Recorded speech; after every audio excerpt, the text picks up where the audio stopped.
Hello, it's me, Matthew. I am one of the co-hosts of Book Club for Masochists, a reader's advisory podcast, which is a podcast in which we read and discuss all these genres and types of literature regardless of our actual interest in them. Every month we pick a new randomly selected genre, and then in the podcast we discuss our reading choices, experiences, opinions, appeal factors, and other related topics as friends and library workers. We've covered everything from American Gothic to true crime, erotic, romance, to gardening. And we also cover formats sometimes, as well as genres. So by formats, I mean things like ebooks or audiobooks, those sorts of things that are not genres, but are similar to genres in a way. We've recently added visual novels to our format list as an interesting thing that we could be talking about on the podcast. And because that is the way that random numbers work, it was immediately the first thing that came up when we rolled for our format. So I've decided to play a bunch of visual novels and stream them. So if you find it interesting, you can podcast at bookclub4.com. We put out 2 episodes a month. One is a genre-specific episode. So the most recent one is or alternate history fiction. And the next one is about the novel Pet. And I can never remember the author's name, unfortunately. But I will definitely have it in the episode that comes out next week. Our episode on visual novels will be out at the beginning of September. So without further ado, let's get into this game. And get started. Meeting in the Flesh. Oh, and if you are interested in the podcast, you can check it out on Instagram. The stream I did on the weekend, but I put it up in a vote, in a poll on Twitter, and this is the one that people voted for me to play, and so this is the one that I'm going to play. There's another poll up right now for what I'll be playing on Sunday, so if you're interested in checking that, you can go to our Twitter account, bookclub4m, and vote. So let's get started with this. This game features text descriptions and non-explicit visual descriptions of blood, gore, torture, vor, cannibalism, vor, that's not fun, sex, and handholding. Well, handholding is great. By continuing, you agree to do so at your own risk. Time every day. I've grown far too accustomed to it. I'm awake even before my alarm beetle goes off. The air outside must still be cold from the rain last night. The room feels a little chilly, and there's the strong compulsion to stay curled up in my blanket. My bed is enticingly warm, after all, so I decide to remain still until it's absolutely necessary for me to rise. Keeping my eyes closed, I consider what to wear today. No, it's fine, the Mindwell. I'm glad that you were letting me know that the audio quality was not the greatest. It's important for me to try to do my best with this. The weather today is supposed to be cloudy. Wearing an extra cloak might not be a bad idea, just one of the lighter ones. So this is a weird sort of dating game where I'll be dating, there's a number of monsters that I can potentially date, which is kind of exciting, also terrifying. Some of them seem not very friendly, I suppose is the nicest way to put it. The alarm beetle starts chirping and I lay a hand on it even before its first trill is over, gently silencing it. An alarm beetle, that's a fun little concept. Terrifying as well, insect technology. I crack my eyes open to squint at the light gently filtering into my room. Okay, get up or one more minute. I am not the sort of person that gets up in the morning, so let's go with 1 more minute. I keep my eyes closed for just 1 more minute. I exhale slowly and count to 60. The comfortable haze of sleep threatens to creep back over me, but I ward it off with some effort.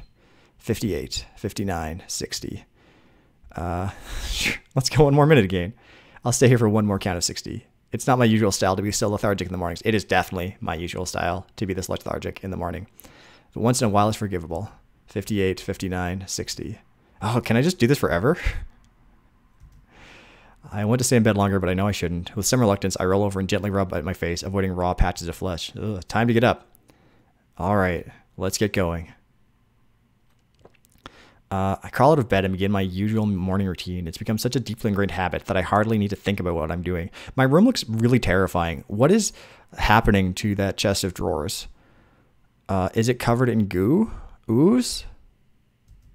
I splash my face with water first and wipe off any pus that's accumulated overnight. Maybe it's pus. Toweling my face off, I return to open the windows and air at the place. The atmosphere outside is crisp from last night's rain. The ground's still a little moist, and there's a pleasant miasma that stings at the nose. Poking my head out of the window, I take a few deep breaths to chase off the last tendrils of sleep before withdrawing back inside and making my bed. Has anyone ever described a miasma as pleasant before? I wonder. I find my way to my table to retrieve my usual breakfast, a block of salt and a cup of water. That is not a human breakfast. Some people go without eating in the morning or only drink water, but I find it hard to last the morning with some salt. The crystals crunch between my teeth as I look for a cloak of appropriate thickness. The cloak I'm looking for turns out to be abandoned in a corner, and I swallow my mouthful of salt as I pull it on. The salt burns down the full length of my throat, and I wash it down with water. Are you a Frankenstein? A zombie? I could very well be either of those. The salt makes me think that I'm maybe some sort of like deer creature. I think of when I think of things that eat salt, but who knows? I wash it down with water. That done, I smooth my hands down the front of my cloak to brush off any stray salt crystals and to make sure there aren't any unsightly wrinkles. I want to look presentable. Even if I'm just a delivery agent, I still want to look good for my clients. My entire routine doesn't take more than 15 minutes. I've streamlined it well over the years. I glance outside as I close my window. The streets outside are all still mostly quiet, with only a few people bustling about. The owner of the corner store is quietly sweeping the streets, the rhythmic scratch or brushes against the damp dirt echoing down the block. A few crows linger on a nearby roof, muttering to themselves. They seem a bit more excited than usual. But my room falls quiet when I close the window. As I leave, I lock the door and jostle it once, 2, 3 times to make sure it's secure. Then I head down the street. This does not look like a very fun place to live. Definitely.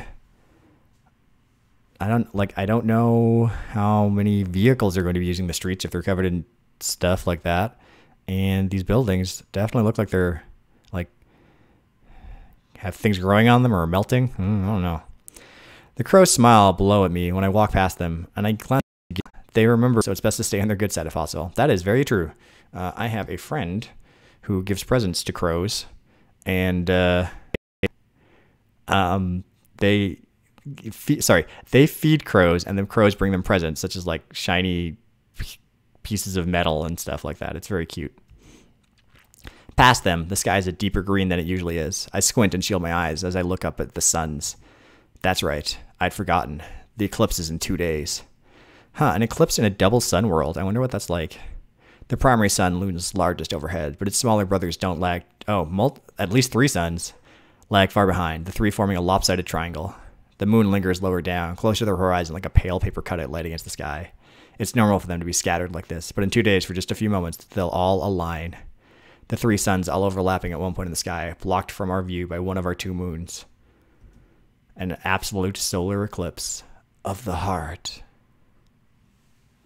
Oh, okay. The mind well. Well, I'm glad the audio was fine. I'm glad it was your connection and not mine, but that's all right. Thank you for letting me know. Oh, is this me? No, excited about the eclipse coming up. This is Agary. They look like some sort of beetle person, insect person. I give a slight jump when a voice chirps from right behind me. I whirl around so quickly I almost end up tangled in a cloak. Does everyone just wear cloaks here? Is that like the major fashion? Whoa, didn't mean to scare you there. Sorry about that. No, it's all right. I was just thinking about things. One of my neighbors, Agary, from just down the block. She looks more jittery than usual. A string of saliva dribbles down from her mandibles as she also casts her gaze up towards the sky. Oh, it's so exciting, isn't it? Just 2 more days and it will be the eclipse. Are you thinking of doing anything special on that day? I smile and shake my head. Nothing particular. I'm just looking forward to seeing it. Oh, that's also fine, but you should really think hard, just in case there is something special you want to do on that day. Wink, wink. An absolute solar eclipse only occurs once every century or so a rare event. I squint up at the sky. Perhaps because of that, people view it as an auspicious phenomenon. It's said that if you make an important life decision or attempt something new on the day of an absolute solar eclipse, the results are more likely to be favorable. I've never believed in such superstitions, but I know most of the city is looking forward to the eclipse. A lot of people propose to loved ones, explore new areas, or change their jobs on eclipse day. As a result, I've heard it's considered something of a headache for the community organizers who need to deal with the chaos. Still, the excitement building the air is almost palpable. Regardless of my own beliefs, I don't see any reason to squelch anyone else's excitement. I look back to my neighbor. Do you have any plans for the eclipse day? Oh, I do. She gives an excited chirp, clasping her hands together. I'm going to visit my dear friend across town. We had a rather bad fight years ago and haven't spoken since, but we agreed to meet on Eclipse Day to talk things out. I'm sure we'll be able to rekindle our friendship. That's kind of sweet. Her genuine excitement is heartwarming. I can't help smiling as I give a nod. That sounds wonderful. I hope it goes well. Thank you, dear. Oh, but I shouldn't keep you for too long. You're on your way to work, aren't you? I nod again. Oh, how terrible. Work. It's all right. I always head out early, and it was nice hearing about your plans. Well, good luck on your work, and I do think about something to do for Eclipse Day. It would be such a shame to let the opportunity pass by you. I give her a small wave as I turn to leave, and she cheerily returns the gesture. But once I turn the corner, I speed up a little into a light gallop. A gallop? Am I a centaur? A zombie centaur? Despite what I told her, I hurry a little. I like getting places a little earlier than necessary. Okay, let's look at this. This is where I work, I guess. It seems terrible. What do you think I might make in this place? Okay. Good morning, boss. The air in the salt processing plant stings at my nose, burning at the lungs a little with each breath. I try not to inhale too deeply. Full-time workers here usually wear masks unless they happen to have well-developed nasal filters. Since I'm usually in and out of here quickly, I don't bother with masks. Where's your mask? I wonder if they will keep feeding you weird little details about your appearance and never reveal it. That would be fun. That would be fun. Yeah, just trying to figure out like what I am and what I look like. Here's my boss. This is very funny to be playing this game now with the character asking where my mask is in our current pandemic society where people ask this sort of thing every day. My boss is pretty strict. It's all right, boss. I'll be out of here pretty quick. No, wear your mask. You'll need to wait a few moments. This boss is great. He thrusts a mask into my hands before I can stop him, then turns away to a nearby table piled high with packages. I give a slightly exasperated sigh. How many times have we had this exact same exchange before? Although it's a good indicator of how much the boss cares for his workers, I guess. Put on mask, pocket mask. I'm definitely putting on the mask. Might as well just put on the mask. I know it's for salt fumes and not like disease, but nonetheless. Oh, okay. It's a little uncomfortable, especially where the filter brushes against the raw section of my face, but it does immediately make breathing easier. As I adjust the mask strings, I take a cursory glance around the factory. It's a familiar sight, but its internal workings are always fascinating to watch. A chute at the far end of the room belches out spurts of salt crystals, spilling them into a huge vat. The steady hum of grinding and crunching sometimes seeps through the chute, like the sounds of many small bones being chewed up. On the other side of that chute is the machine that processes the raw salt, breaking up any larger rocks into these smaller crystals. The ground up salt needs to be processed further, though. The grinding process attacks rocks or hair clumps that might be present in the raw salt rocks. Gross. Workers carry huge buckets of this unprocessed salt to the smaller vats that dot the cavernous room. These vats are constantly stirred with long pressing the salt crystals through filters that will catch any unwanted material. The filters quickly clog up with hair and insect wings and need to be swapped out frequently. One vat has a worker carefully adding an enormous bucket of flavoring to it. The scent of honey comes wafting through the air and I inhale deeply. Honey-flavored salt sounds really weird. The sweet slick of honey contrasts beautifully to the familiar crisp sting of salt. Honey salt must be delicious. I disagree. Maybe I'll get to splurge on it someday. But in order to do that, I need to work. What's my quota look like today? Capitalism. The true destroyer of everything joyful. My voice comes out a little muffled past the mask. Little more than usual. I step to the table to help the boss load packages into a cloth bundle. Each package is a block of salt wrapped tight in a piece of fabric, which is in transit, and also catches any pieces that might crumble in tan fabric. Those are packages of normal salt, but there are a few packages wrapped in red or yellow cloth, and even fewer wrapped in white cloth. So I deliver salt to a variety of people around town, and some of them are going to be the eligible people that I can date. The white ones are mercury, right? The boss grunts in the affirmative. Mercury salt is such a rare treat that I don't deliver it often. That looks like more honey and punishment salt than usual. Punishment salt? What's punishment salt? People getting excited about the eclipse, treating themselves with punishment salt. Right, of course. The bundle over to me. There's the rustle of fabric and the crackle of loose salt crystals bumping into each other with each movement. The package heavily weighing in my hands. I tie the fabric tight over the shoulder so the bundle won't come loose or jostle around too much while I'm running. And here's the route. He hands me a scrap of paper with just a few notes jotted on it. I have long since memorized my route, and the paper only notes any exceptions. Who doesn't need salt today? Who's getting special salt instead of the usual? Who's getting more packages than normal? I don't even need this cheat sheet, but there's a lot of exceptions today. It really does seem like everyone's changing things up in preparation for the eclipse. All the more reason to avoid making mistakes. I'd hate to deliver people the wrong salt and put a damper on the Got it. Pocketing the note, I give the bundle one last tug with my hand to make sure it's in place before heading towards the door. Right before I push the door open, I remember to take my mask and hand it back to the boss.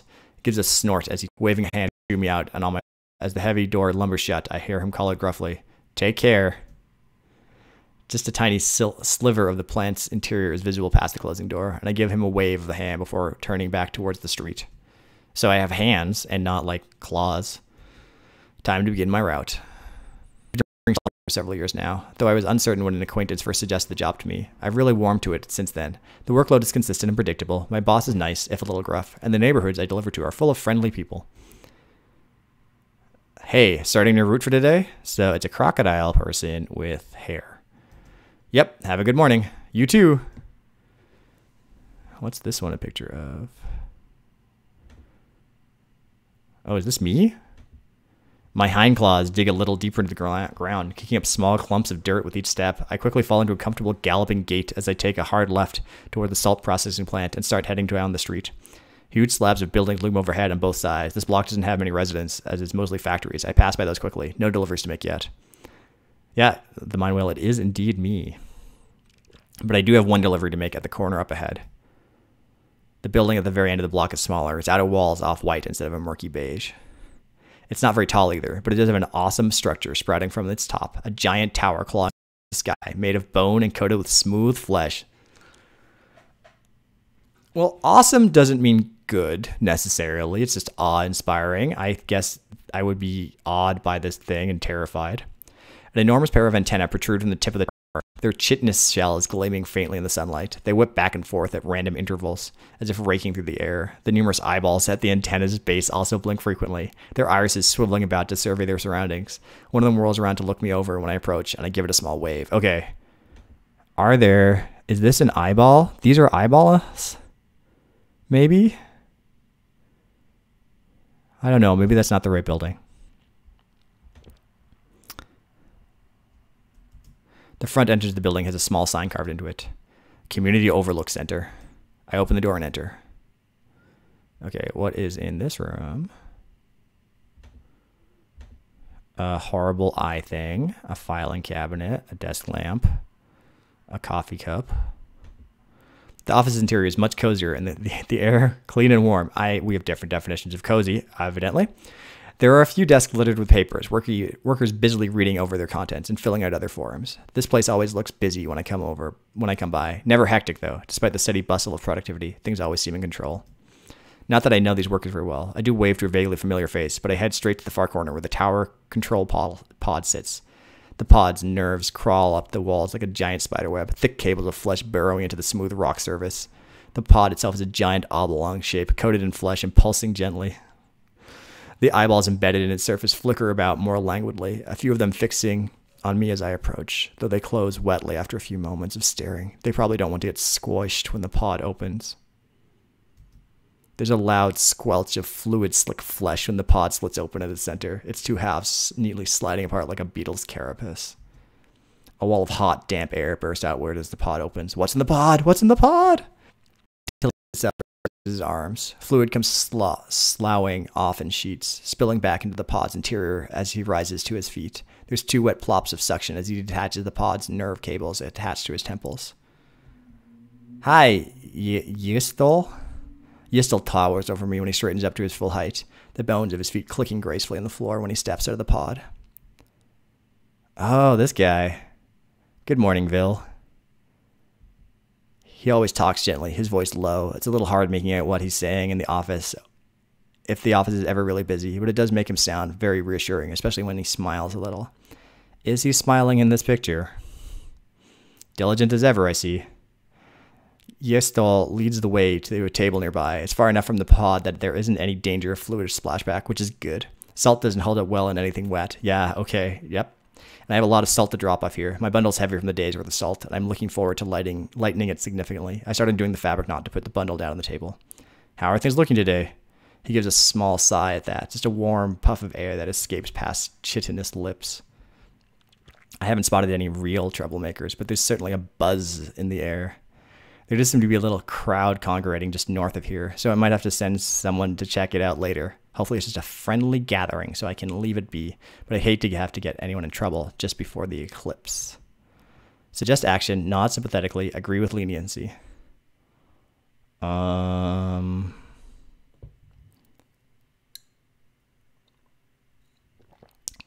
with I think I'm leaning towards agreeing with leniency.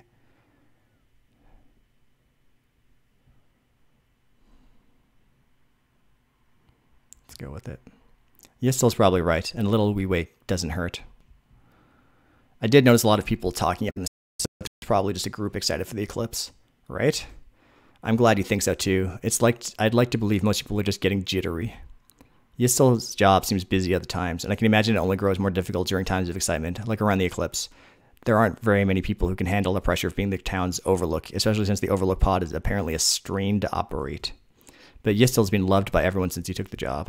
Highly attentive and quick to respond, he's been key to maintaining the town's peace because he's able to spot troublemakers so quickly and to send officials to stop them before too much damage is done.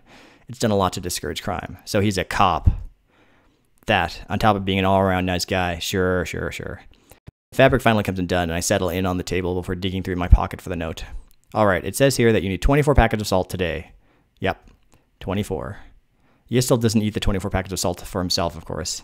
At the community overlook, he's also in charge of keeping an eye out for people who are ill or injured or have fallen on hard times, anyone who might have difficulty procuring their own salt. These 24 packets will be distributed to such people. Is salt the only food? Salt and honey and punishment salt? Was it punishment salt? No, or like pain salt? I can't remember exactly what it was. That's a little more than usual, right? Is the eclipse causing any trouble? I lay out the salt packets in sacks of 4. A slightly sheepish laugh. It was punishment salt, says the mind whale. Okay.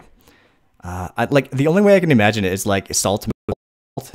Your salt makes it punishment salt. It's not trouble for salt during. It's not trouble, but I wanted to ensure that people aren't struggling for salt during a time as joyous as the eclipse. I'll be giving it a little extra to people who are having a hard time. My heart warms with admiration. That's really nice of you. I'm sure they'll really appreciate it. 6 stacks of 4, 24 packets of salt lay neatly on the table, and I make sure Yistel's giving it an approving nod before tying my bundle back over my shoulder. Speaking of the eclipse, do you have any plans? Everyone's so excited about the eclipse. I shake my head. Not really. I might go out and watch it, I guess. Yistel laughs gently. He has a raspy laugh in contrast to his lilting voice. Whoa, his teeth are terrifying. You sound awfully unimpressed by the eclipse. I guess I'm just pretty satisfied with where I am right now. I know the eclipse is supposed to be good luck if you're making any big decisions, but I don't have any big decisions to make. I shift the bundle on my shoulder, and it comes out like a shrug. Maybe if I try taking a different route on my delivery that day, I'll find a shortcut. That would be nice. It would make your life easier, I suppose. Do you have any plans? There's a pause. Yistel looks thoughtful, a finger tapping at his chin, before his lips curve in a smile. I might. I'm still deciding. But you know, Yistel reaches out to touch my shoulder. Despite the hard bones of his fingers, the gesture is soft and comforting, squeezing just briefly before giving a tender pat and then pulling away. The eclipse really is a special time, not just because of the eclipse itself, but because everyone is so excited and happy. I don't think it would be a bad idea to take advantage of that unique energy in the air. I give a small smile. All right, I'll give it some thought. I don't think I want to date this weird cop dude. Is it all right for me to leave your pod for you to leave your pod so long? It's all right for a few minutes. Taking short breaks helps keep my mind clear. Don't work yourself too hard. Even if everyone's depending on you, you shouldn't run yourself ragged. Thanks, you too. I just realized I turned the music off and didn't turn it back on. There we go. Creepy background music. I grin. Don't worry, you helped me a lot by taking so much salt off my hands. My route's always easier after I visited you. Yistel laughs out a laugh. Well, I'm glad I could be of help to you, though I should be the one thanking you for your work all the time. Alright, I'll see you later. Take care. Yistel waves as I start off at a light jog. I wave back. The overlook tower is docile without him in the cockpit. The towering antenna and mound of flesh just barely quivering. It's strange to see it so calm, which says a lot about how much I've grown used to Yistel's constant presence, keeping an eye on the city. He's a good guy. I hope he gets a day off sometime. He could probably use it. It only takes me a few paces to hit my stride, my posture lowering as I transition to my usual gallop. With that big delivery out of the way, the rest of the route is smaller deliveries, no problem. Here you go. Grr. Thanks, quick as ever, aren't you? Okay, so this person has 6 limbs? 6 eyes and 6 limbs, it looks like. Just trying to be on time. Have a nice day. You too. Most deliveries go quickly. Just 1 or 2 salt packets drop off along with a brief greeting. For people who aren't at home, I have to drop their salt into the usual delivery box out front of their door. It's nicer than personal deliveries since I like saying a brief hello. It's nicer doing personal deliveries since I like saying a brief hello to my clients, but everyone has things to do. Whoa. This is a weird, tentacled but I don't think that's mud. It looks too, like, sticky? Oh no. Honey salt, huh? Planning on doing something special for the eclipse? Thinking of throwing a bit of a party. Lubu. Glad I could get you salt safely then. I appreciate it. You be careful on your route. Will do. Everyone seems happy. It's nice. Okay, now in the forest. My next delivery is a few blocks away, but I cut through the park. The ground's a little wetter here. The dirt's solid beneath my feet instead of kicking up into little puffs. My claws dig small grooves with each step, no doubt leaving a little line of tick marks to signal where I've been. They'll probably be trampled flat during the day, only to repeat the next day. The paths in the park are flanked by trees, their gnarled branches reaching haphazardly up and outwards as if they were looking forward to the eclipse. Small insects lay nestled in the dark, their wings shimmering like water droplets each time they flit around. A few of them chitter at each other, set to the backdrop of crows shouting. Somewhere further away there's the quiet drone of some sort of factory belching long streamers of smoke. It's nice here. The atmosphere is great.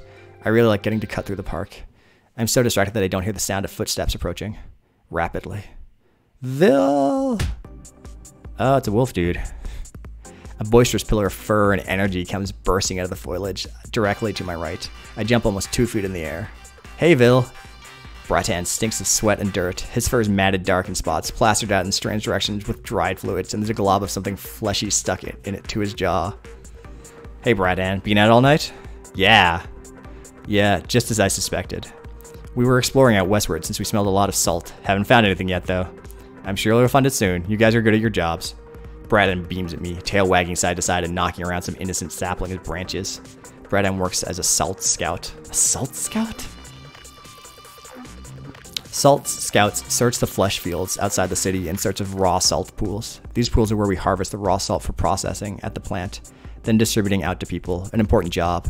In other words, salt scouts depend on their sense of smell or sensitivity to changes in the air to seek out the signature sting of salt.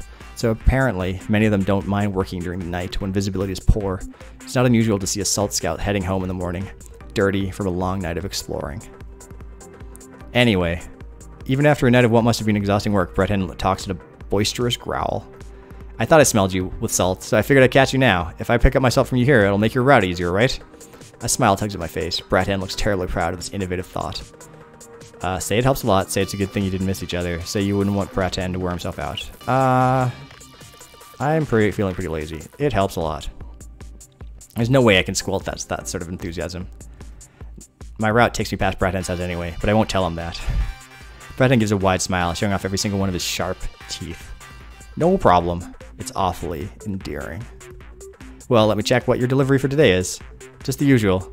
He pipes up before I can double check my notes, so I nod as I shift the bundle on my shoulder to pull out his usual delivery. 2 packs of regular salt. Bratan tends to eat a bit more than the average. Understandable with how much time he spends moving around. By the way, he sounds excited. I bet he's going to talk about the eclipse. Do you have any plans for the eclipse? The swinging of his tail has grown ferocious, batting a branch aside with enough gusto to snap it in half. Not really. Everyone seems so excited for the eclipse, which I suppose is the normal reaction. It's probably weirder that I'm more laid back about it, but that's just my nature. Besides, it makes me happy enough just seeing other people being so excited. Their feelings are infectious. Oh, really? Come on, you should live a little. Bratan's enormous paw claps me on the back, making me stumble forward a step. 1 or 2 salt packets spill from my bundle, but he catches them before they hit the ground. Whoops, sorry about that. It's alright. I put those packets away and managed to extract 2 packets of regular salt in the process. Here you go, the usual. Thanks. For a moment, Bratan sounds like he's about to add something, but stops himself. I don't prod, just readjusting my bundle. Sure enough, he shifts his weight from one foot to another for a few minutes, nervous fidget before speaking up again. Hey, you should really consider doing something for the eclipse. Well, it's not that I'm against doing anything, but I guess I just don't have any plans. So you up for doing something adventurous?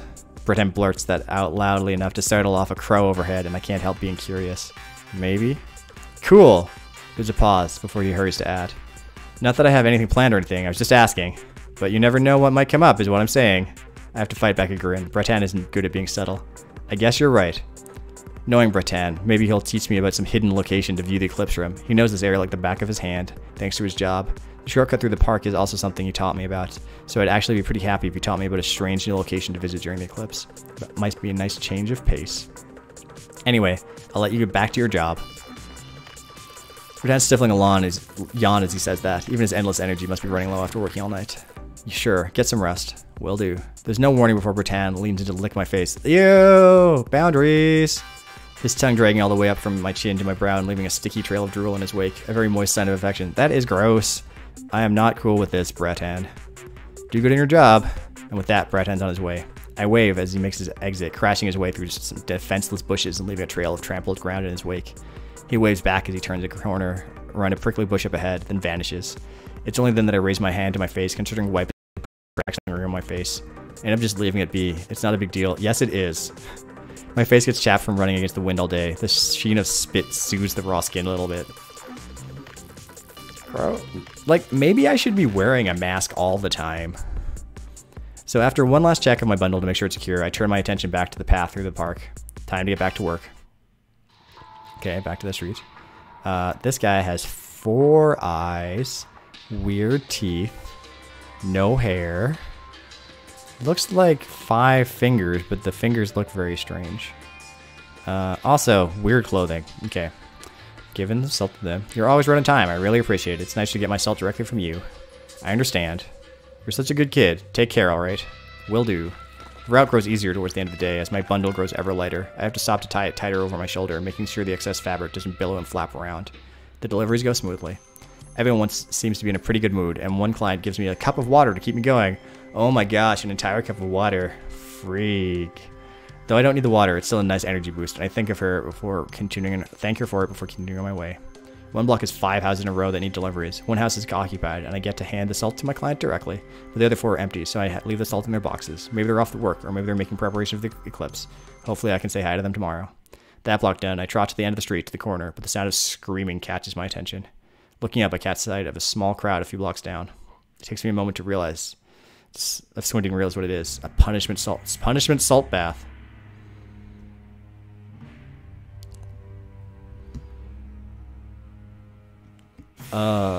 Let's look at this image for a moment. Whoa, creepy. There's a giant metal tub placed in the ground, flanked on either side by an overlook officer, and inside the tub, salt, and a person, a criminal. Each overlook officer is holding a capture pole, the wires at the end strung taut around the criminal's limbs, keeping them firmly in the salt bath. Even from this distance, I can make out patches of raw, wet flesh, areas where the criminal's skin has been flayed off to expose them to the salt. This feels very painful. Why do you need special salt for this? Why are people buying this special? Well, I guess people are buying it for their own special, punishment purposes. The salt in the bath is starting to stain red and clump together from the blood. Oh my gosh. Ugh. Ugh.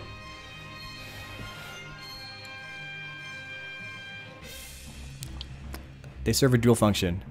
This is a pretty good punishment, though larger crimes earn harsher punishment. First-time offenders are usually only given a salt bath. The pain of having raw flesh exposed to salt is usually enough of a deterrent. Salt using these punishments is a bit of a delicacy, though not as prized as... Oh my gosh, are you literally selling salt that is filled with blood? That's what punishment salt is? Just enough blood gets mixed into the salt to give it a unique flavor and take out some of the harsh edge.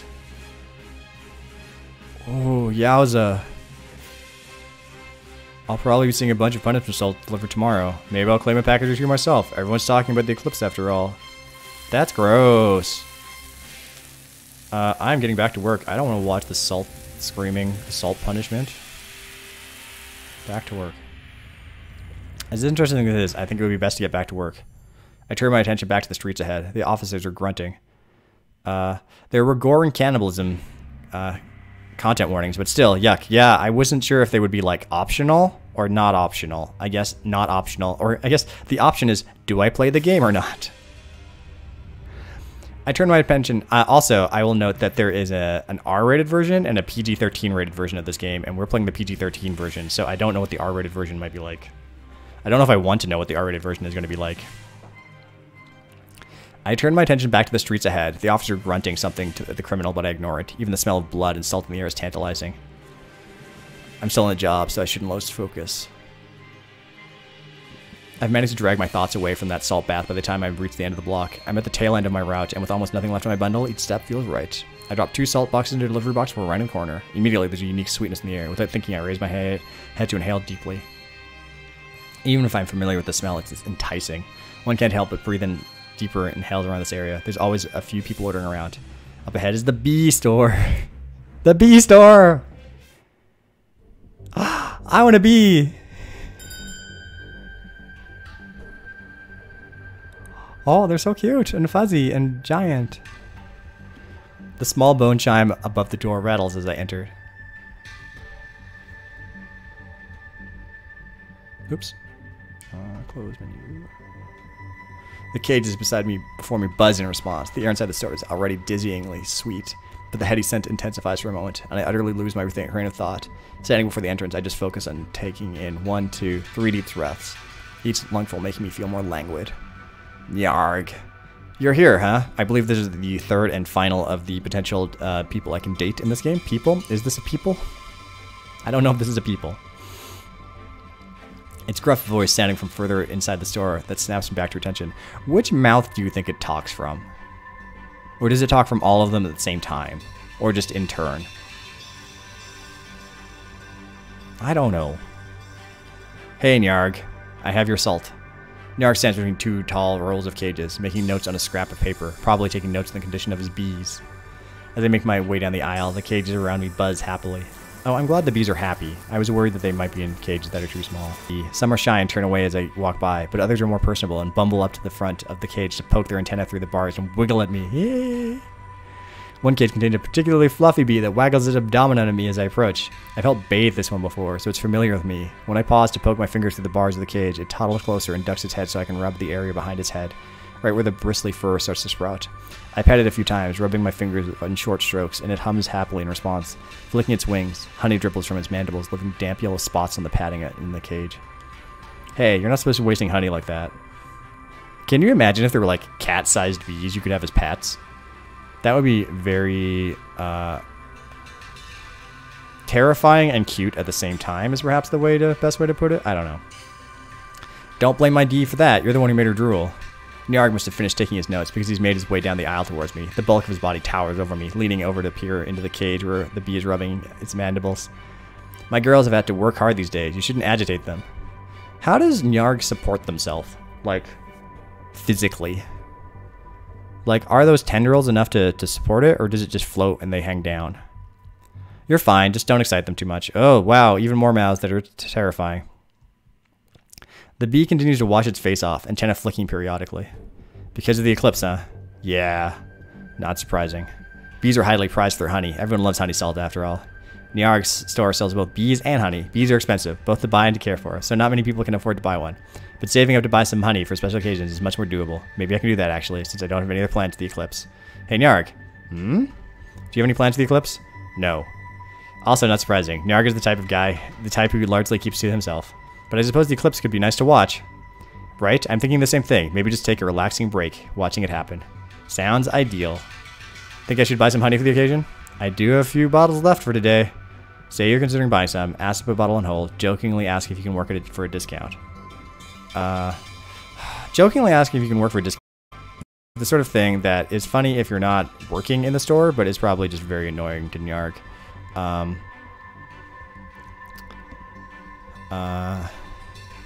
Which consider buying some or ask to put a bottle on hold?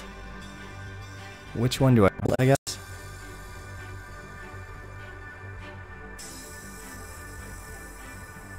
I've been considering buying honey anyway, but maybe taking action now will help make that decision. Is there any chance I could get a bottle put on hold? I don't carry my wallet with me on my route, but I've been considering picking up a bottle since it's a special occasion. Nyarg angles his body slightly towards his counter, maybe considering the stock he has left. His teeth click as he opens his mouth to speak. I can do that for you. Thanks, I appreciate it. Nyarg only grunts in response, but some of his lips quirk a little. I think he's pleased. The bone chime of the door rattles as another customer enters, and I give Nyarg a quick wave.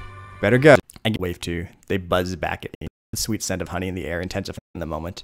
I almost stumble. Immediately. The air just outside is still sweet, but it's nothing compared to the intensity inside the store. Outside, a few people peer into the window, looking at the bees on its display there. Whoa, that onlooker is terrifying looking. It smells so good. Want to go inside? No, I don't want to run into the owner guy. Also kind of terrifying, but less so? What's wrong with the owner? I was about to resume my route, but I paused, pretending to adjust the fabric tied over my shoulder. Not that that's even necessary. The strangers don't pay me any attention. I heard he doesn't eat much salt. So what? But he eats something other than salt. What? I roll my eyes a little. Nobody knows, but it's not normal to eat so little salt, you know. My friend said he once went into the store and they saw him eating one of the bees. Eating a bee? Gross. I've heard all that I care to hear, so I finished adjusting my pack and set off at a steady gallop. There were a few weird rumors about Nyarg floating around, and I thought I once interrupted some gossipy customers. Nyarg told me not to bother in the future, that he doesn't care what other people say. Still, it irks me that people bother making these silly rumors about people just because they're different. And Nyarg is a good guy. When I get home, I'll look through my savings and make sure I have enough to buy a little bottle of honey. He seemed pleased by my promise to buy a bottle after all. Chyler, who's a rat creature. I was worried you might be late since things seem to be so hectic today. I'm glad I didn't keep you waiting. You always work so hard, I know I can count on you. But don't work yourself too hard, you hear? Sure you give yourself some time off on the eclipse. I'll do that, don't worry. I waved to my last customer of the day, sighing quietly as I turned the corner back into the main street. The empty pack over my shoulder gets folded up into a little cloth bundle I can fit in my pocket. I drop this off tomorrow. My work for today is done. Back to my creepy house. I'm going to take a look at the house this time. There, slipped off thin sheets with each little conversation with the passerby. Everyone had seemed genuinely excited, and I was for them. Truly, I can't help wondering if it's really for me to have no at all for the.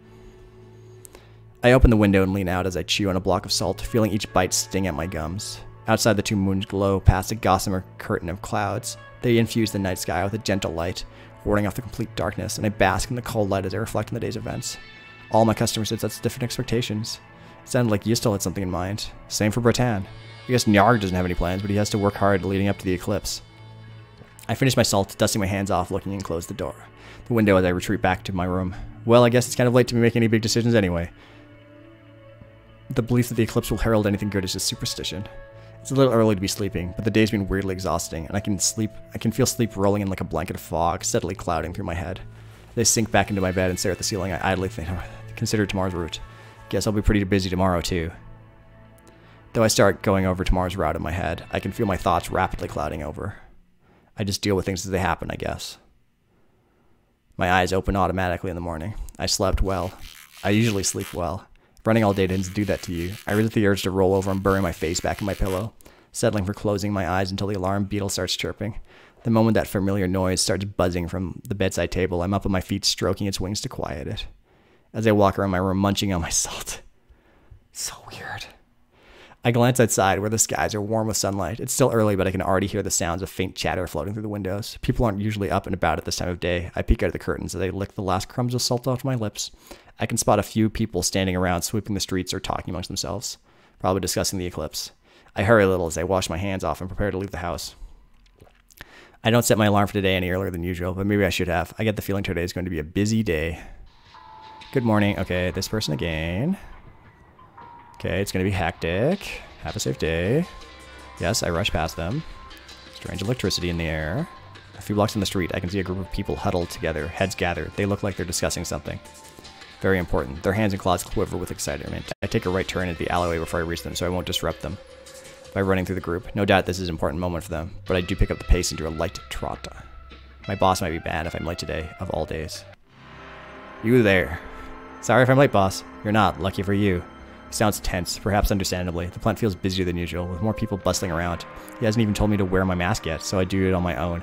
I don't want to stress him out for any reason. How's today's route looking? You better go quick. It's looking complicated. I follow him over to the tables where today's delivery bundles are being assembled. They don't look as put together as they usually are by this time. We're a bit behind schedule. We got far more specialty salt requests than we planned, so we had to throw together a batch at the last moment. Didn't expect people to splurge this much for the eclipse. He grumbles, but his hands stop moving. Don't stop moving. I stand alongside him, peeking over his shoulder at the delivery list so I can help assemble salt packets and divide them into bundles accordingly. It's true that the list looks far more complicated than it usually does. Longer too. Usually the daily deliveries are almost all plain salt with just a handful of specialty deliveries. Today the list is peppered with their calls for honey, mercury, and punishment salt. Punishment salt. So much for my plans for requesting some punishment salt of my own. I better focus on getting the job done. Wrapping the salt is my specialty, so my movements are a little slow, but even that's better than nothing, judging by the way my boss gives an approving nod. His hands start up at the table, grabbing up salt blocks from their crates and wrapping them tight in pre-cut fabric in one smooth movement, then sliding them across the table. I know he's been the head of the salt plant for 50 years. This must be second nature to him. You're a good experience. But thanks, I just want to help what I can. He grunts again, but it's not like him to say something so mushy. He must really be stressed. You're a hard worker and you care about other people. That's important. Don't let anyone tell you otherwise. You're a good kid.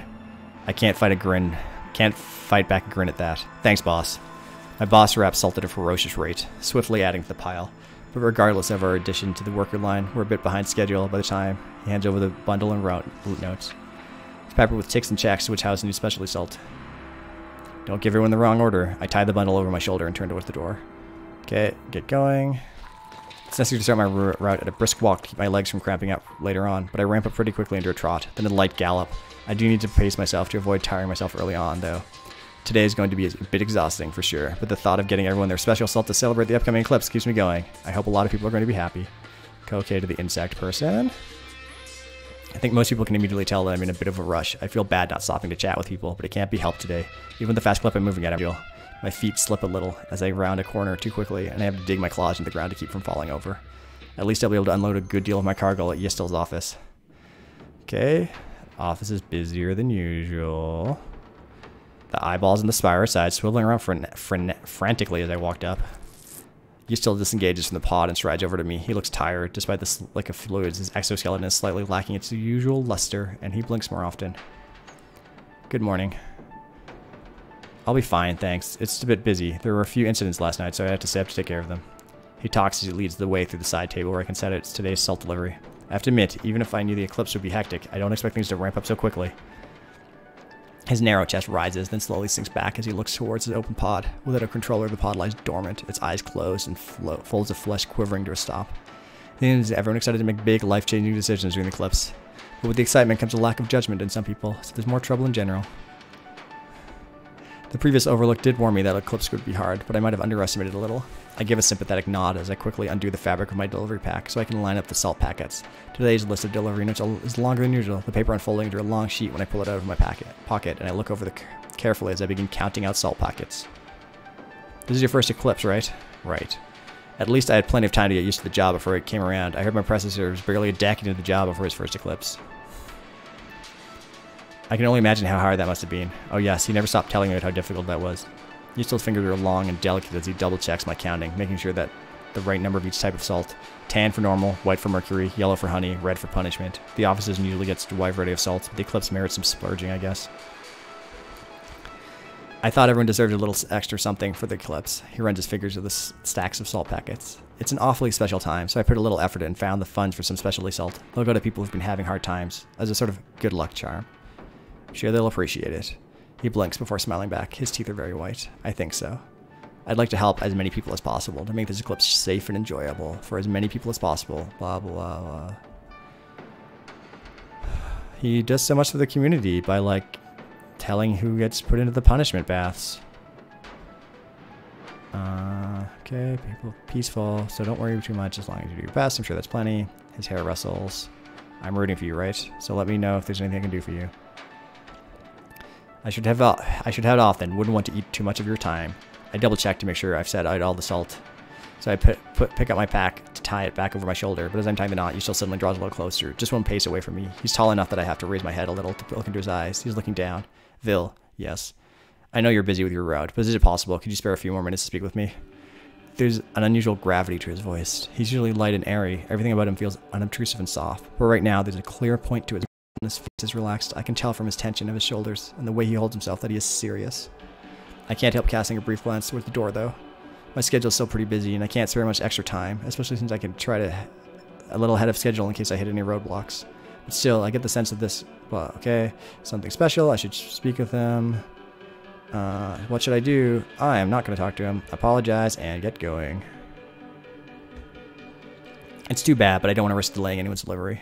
Sorry, but I got a pretty busy route. I can't talk. If I come back to you later this evening?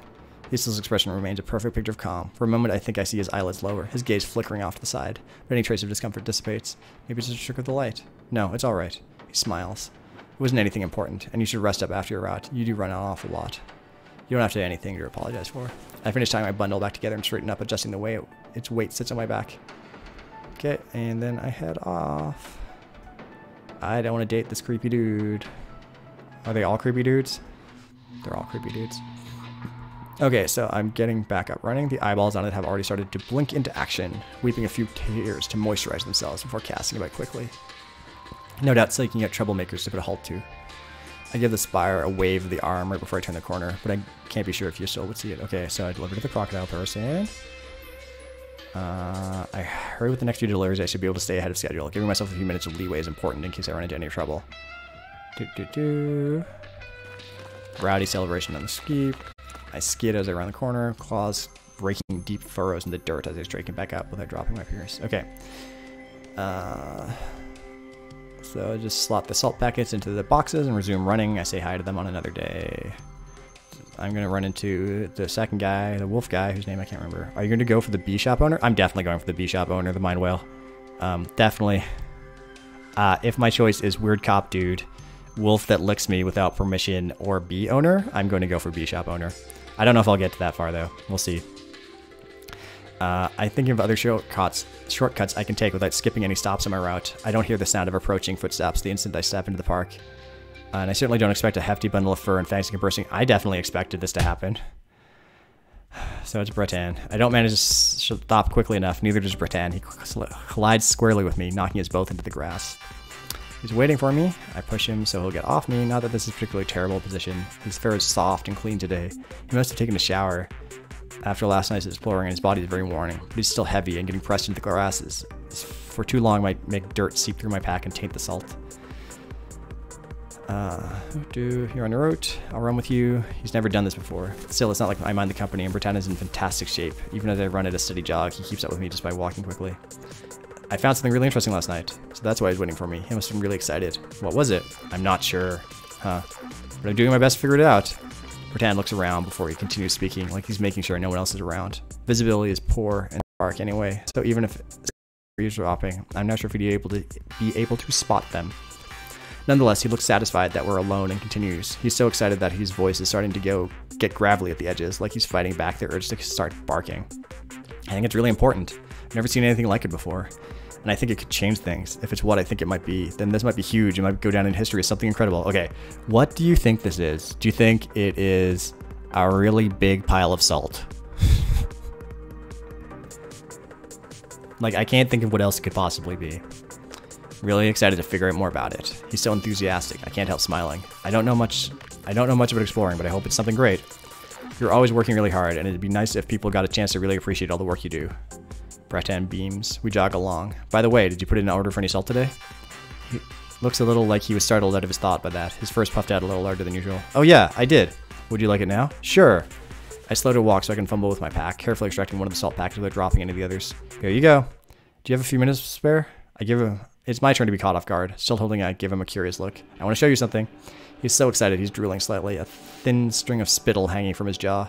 It must be his discovery from the other day. Well, I glance up. The sky still peaks bright past the canopy of gnarled branches and muddy leaves. I'm not terribly late, so I suppose I could spare a few minutes. But it would also mean I'd have to hurry with the rest of my route, which I don't like doing on principle. Still, when I look back to Breton, his tail isn't wagging. I can't see it, so it must be standing straight at attention behind his back, which is rare. This might be something pretty important to him, so I can't answer it lightly. What should I do? Oh.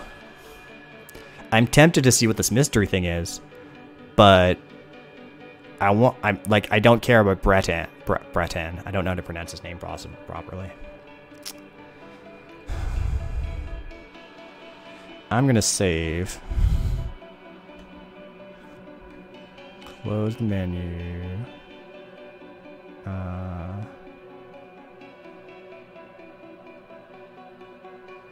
Let's go see what it is. Okay. Blah, blah, blah. He looks excited. The path in the park can be pretty cramped at points. A few leaves. My ride's right over here. Whoa! Okay, this was kind of worth it. So we go over his ride is a few paces away, rope to a portion of the fence to slow her. Who was going to steal this weird caterpillar thing? It's a giant caterpillar. I knew you guys got rides, but I'd never seen one before. She's real nice, isn't she? Okay, that's very funny that it's a giant caterpillar. Take a seat. Don't worry, she's real tame. Get on flawlessly. Let's do it. This isn't a big deal.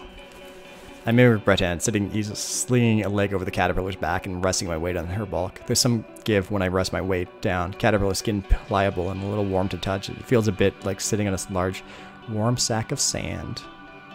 Caterpillar seems to adjust immediately, looking ahead and wiggling her behind as if in anticipation. That's the spirit. Collapsing on the back with a grin. You ready? Yup. Hold on to me. We're going to go fast.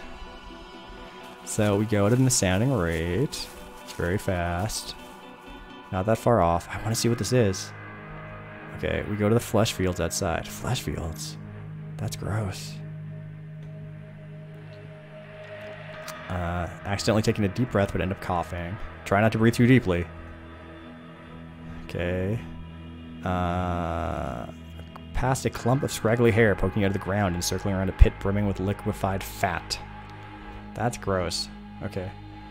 Are you looking for something? Yeah, just making sure no one's around. We're here. You guide the caterpillar around a giant hunk of bone, nudging the caterpillar back onto the right track when it's briefly distracted by a porous chunk of bone marrow and dismounts to muscle his way through a chest-high patch of thick scraggly hair. What I should do, but I guess I should follow him. Hurry before he vanishes out of sight. Let's go, let's go, let's go. No sense in waiting. I hop off the caterpillar's back, but end up stumbling 1-2 steps from the ground, buckle slightly. Gross. Floor. Flesh. Takes me a few more steps to get used to the certain terrain, but I've largely regained my balance by the time I reach the thicket of hair. It's tougher than it looks, part of it clumped and matted together, and I need to use a little muscle to try and pry it apart. Let me give you a hand. Okay. So it gives me a hand.